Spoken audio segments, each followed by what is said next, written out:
My husband told me to pay off the $200,000 mortgage alone. I have to send money to my parents, and considering how much they need, paying off the mortgage will make things really difficult for all of us. Yeah, it really will be difficult for all of us, including your girlfriend, who's siphoning so frickin' much you don't even know what the value of money is anymore. Damn you. My husband's face instantly turned deathly pale, and his breathing became heavy. My name is Linda, and I'm a 32-year-old office woman. My parents passed away early in life, and for this tragic reason, I had to become completely independent financially since I was a college student. Thanks to that, my biggest strength nowadays is the will and the ability to economize. And my hobby, saving money. Such is me, and I've always been confident in my money management skills, and yet someone's managed to cheat me out of so much of my savings. What's more, the person who did this heinous act was the person who I trusted the most. 2 years ago, I had saved $100,000, which was my savings goal, and I was finally able to manage a few apartments, which had been my dream for so long, and which I'd been planning for some time since my goal was drawing near. I was worried that my current office job wouldn't be enough money to send me to a good retirement. So I wanted to own some pieces of property that would be available for rent, while women of my age are working hard on finding that right someone with whom to spend the rest of their lives, and their weddings. I was eager to secure enough money to have more than enough to live decently while not working. That's why I never had any experience with men. I've never been with a man, and I've never been in love with anyone. For me, saving up for a brighter future was more valuable to me than love. But then, everything changed when I met the man of my dreams. That man was Steven, who was my husband once upon a time. He is 5 years older than me, and a wonderful man with such a pure, pleasant smile. I met him at a major real estate when I was looking for a place to buy once I became a full-time employee and saved up enough to start investing in property. He was the clerk who helped me find a good place. So, you're thinking of buying an apartment to rent out to someone? You're so young, ma'am, and yet seem to know exactly what you're doing. I've only had to put the pieces together and do what I knew I should to help me in the future. He was so kind to me and listened to what my lonely self wanted to say, and before I knew it, I fell in love with him. Steven had healed my lonely heart and given it something it had craved for so long: companionship. After this, if you have time, may I ask you out to dinner together, ma'am? But I've never been out to dinner before. I don't want you to go to any trouble. I guess so. How about we get takeout, eat in the park? By all means, that's a great idea. He showed me signs that he was interested in me as well. We started spending more and more time together. With you, I feel like I can be my natural self. I want to be with you forever. I want to be with you too, Steven. He eventually proposed to me, which I accepted, and soon thereafter, I married him. Thanks to him, my plans to spend my entire life, my retired life included, alone had completely changed. I was now making plans for a future together. We started looking for a new house. The main reason was because he was living at his parents' home, and I was living in my office's woman's dormitory. I know it's your life savings, but I think we should use the $100,000 you saved up as the purchase funds for the house, and then we can work together to pay off the loan. I think that's the best thing to do, honestly. That would take a lot off our plate, and our financial burdens over the course of the years will be a lot less. We're going to use your savings, which I think is a huge blessing, so I'm going to take care of you for the rest of your life. I thought I would be on my own for the rest of my life. To know that I could depend on someone else to live at least a good life, as I'd planned, made me feel happy. I went from managing apartments in solitude to buying a home for my husband and I. The cost of the home was $200,000. From my savings, we made a down payment of $100,000. We decided the house would be purchased under my name, and that the rest of the loan would be spent 50-50 between the wife and the husband. The monthly payment of $600 to pay off the loan became $300 each for me and for Steven, and we eventually moved into the home of our dreams. However, as the date of the first payment of $600 approached, my husband told me he couldn't afford it anymore. I don't understand. This is not what we decided. I'm sorry, but it's my parents. They asked me if I could give them a little more, just for 6 months. My parent-in-laws took great care of us at the time of our wedding and when we moved up into our new house. My father-in-law, Mr. Knox, the head of a karate dojo, and teaches to the children of the community social etiquette and courtesy through martial art classes. My mother-in-law, Mrs. Knox, owns a craft store where she also offered knitting classes. I thought they were very independent and respectable. That's why I was so surprised. I didn't realize that they also relied on their son to send them some financial support. 6 months, right? All right, I understand. They'll be okay in 6 months, right? Yeah, they'll be fine. Once the family budget settles down to something more comfortable, I'll pay my share. I couldn't hold Stephen responsible for his parents' financial situation. It wasn't his fault in any way. And it's only natural a son or a daughter would help their parents out, should they need to. But a part of me was still unhappy with the situation. And the fact that the only option was to take on the mortgage payments myself frustrated me, to be honest. However, based on the nature of my personality, I couldn't let this little occurrence go by without doing something about it officially. If my husband were to dodge the rest of the mortgage and come up with excuses to not pay his fair share of the deal, I was certain that that would create a rift in our marriage. We may be husband and wife, but a verbal promise to each other simply isn't enough for me. I'll make sure that we have an official agreement, and I want you to sign a contract that binds us to this deal, okay? I wanted Stephen to reevaluate his qualities and make efforts to save money. That way, he should be able to make his own payments without fail. I also made him promise me that his parents would work hard to try and stabilize the family budget. In the event that even after 6 months, if my husband still couldn't pay his share of the sum, his parent-in-laws would pay the whole he owes in a large sum. This is what I asked to be written down in a contract. In the contract was an undeniable record that he explained my conditions to his parents, and as proof that they understood and accepted the terms and conditions, I had my parent-in-laws write their signatures and stamp the paper with their fingerprints. Hang on, Linda. Don't you think you're being a bit paranoid? I promised you I'd pay back in 6 months. This isn't about you, Stephen. Your parents need to re-stabilize the family budget. Otherwise, the promise you're going to make will not be kept, and I wouldn't be surprised if it never was paid back. I know, but... My husband started to complain about my financial personality, but the fact I've been able to save up so much at my age should be more than enough to tell anyone that I'm very particular about how money is spent. The contract, with all my terms and conditions and the deadline for the payback, became important because I wanted Stephen to have a sense of urgency in managing his own finances. From then on, I continued to pay the mortgage for both of us. I ordered to raise my salary, I worked overtime to make ends meet, and I always came home late. That's when I noticed that my husband's life began to change in the strangest of ways. No matter how late I came home, I never failed to cook for myself, and I also did the laundry. But perhaps Stephen was eating out all the time. There was no sign of him ever eating anything at home, let alone cooking anything. What was more, his laundry began to smell like a sweet perfume. I sensed a woman's presence in the shadow of my husband, and I started to suspect he was having an affair. You know, you've been away a lot lately. Sometimes you don't even come home.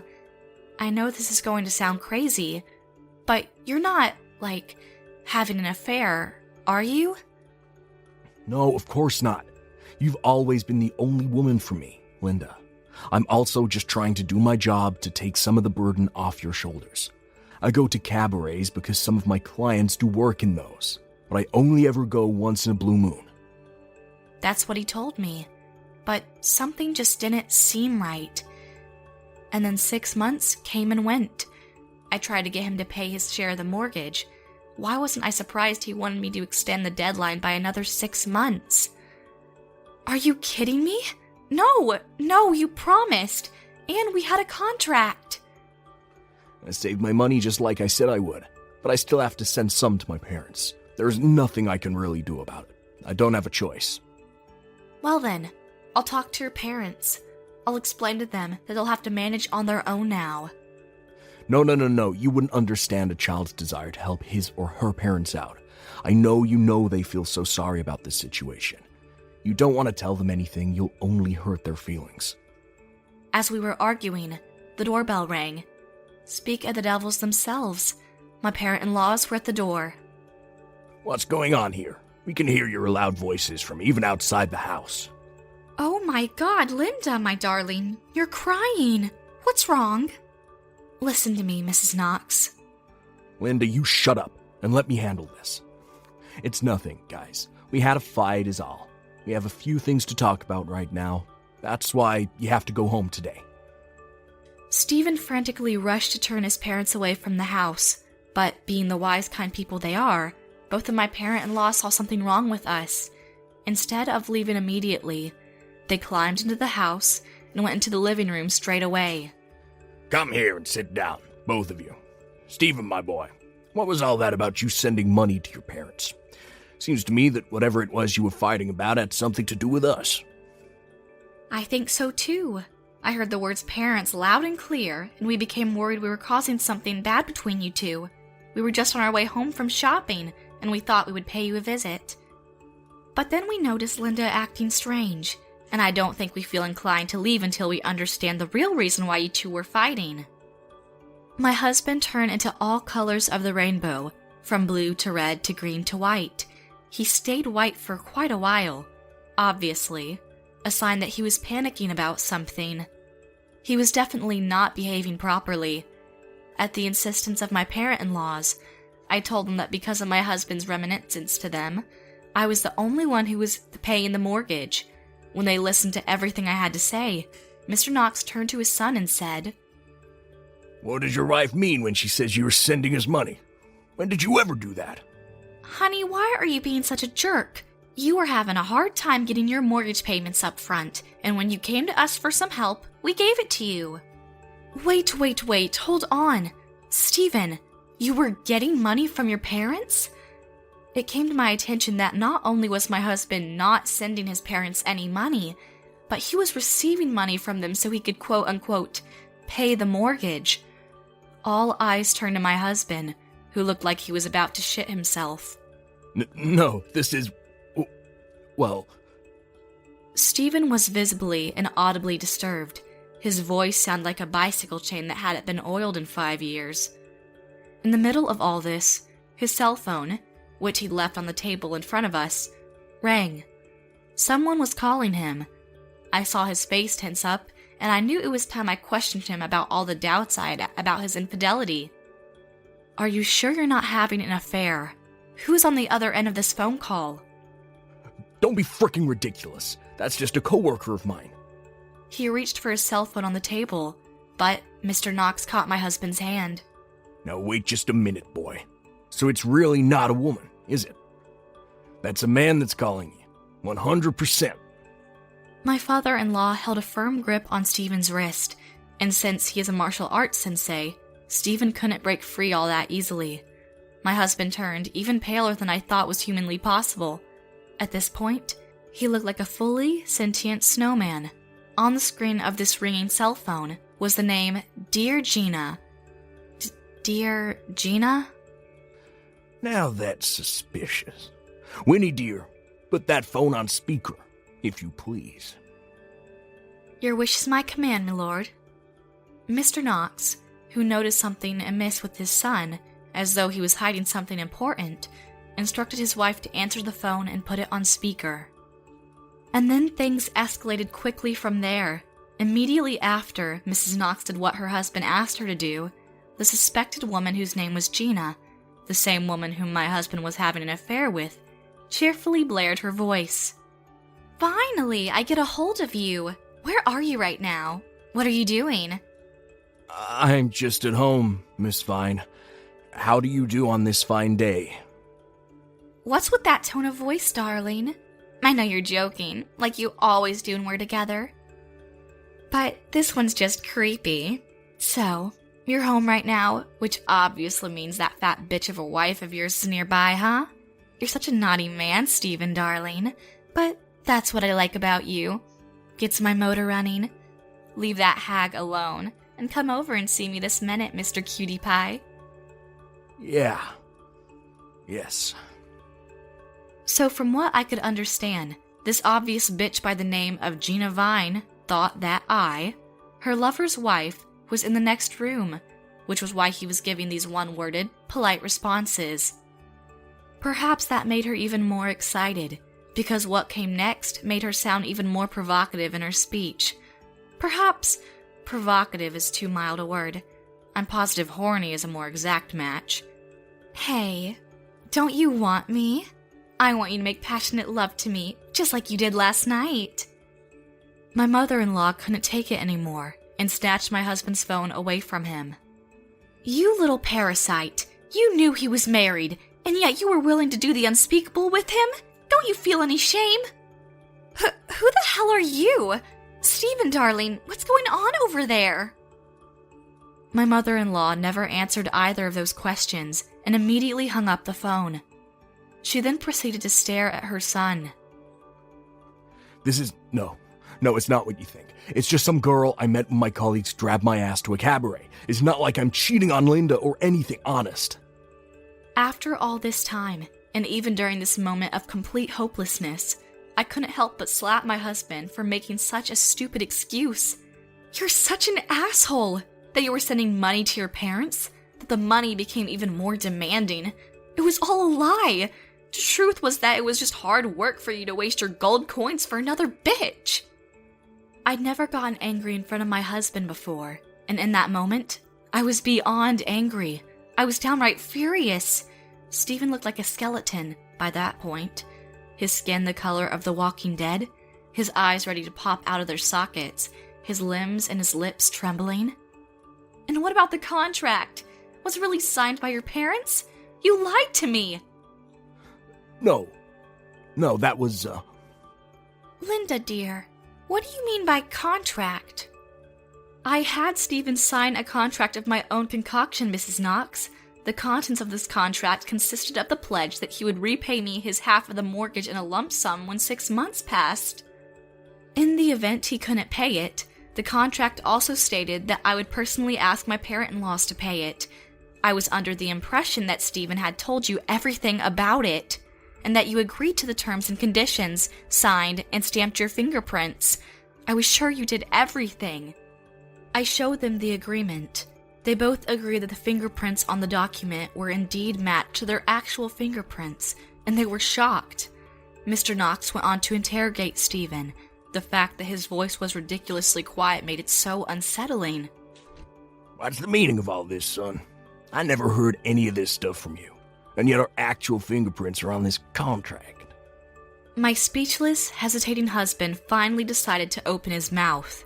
All this time I was going to make Linda pay the mortgage in full, so I signed it myself, and I got your fingerprints whilst you were sleeping. Wasn't easy too, but the fact you guys are heavy sleepers helped me a bunch.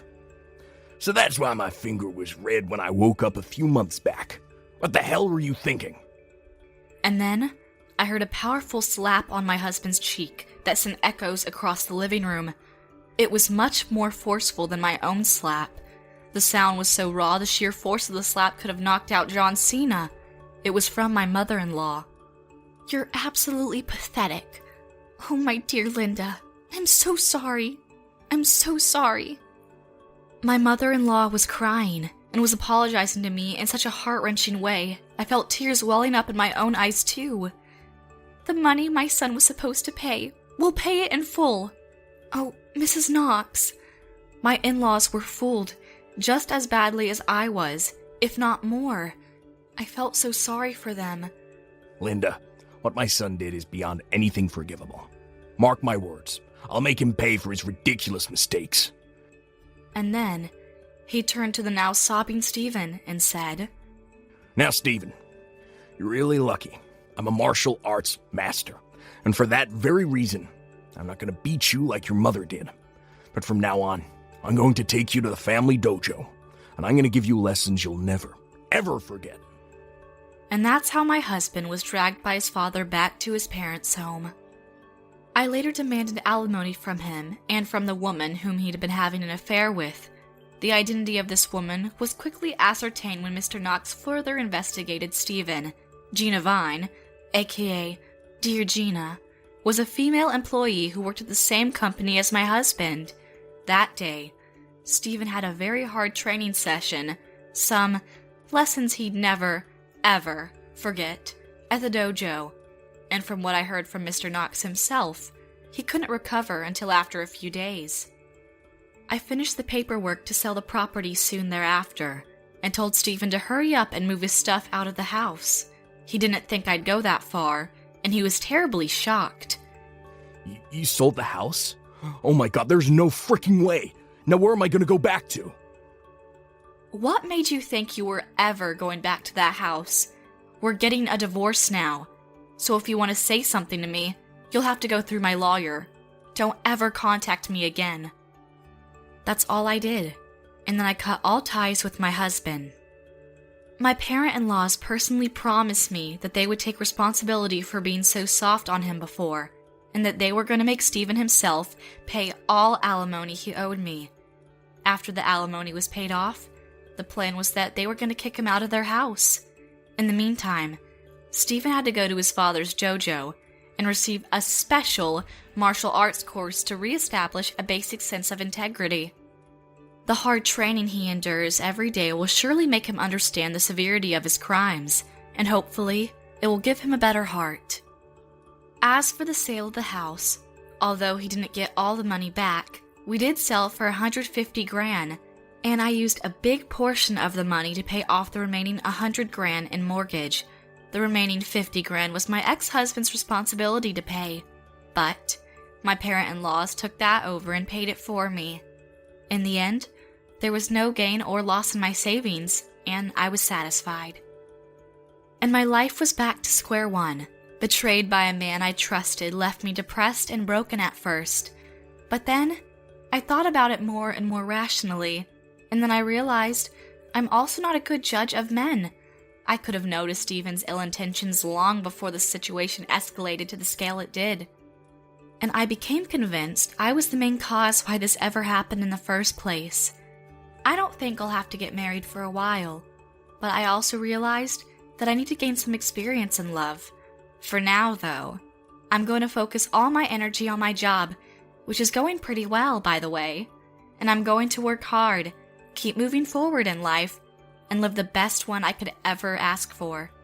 Wish me luck.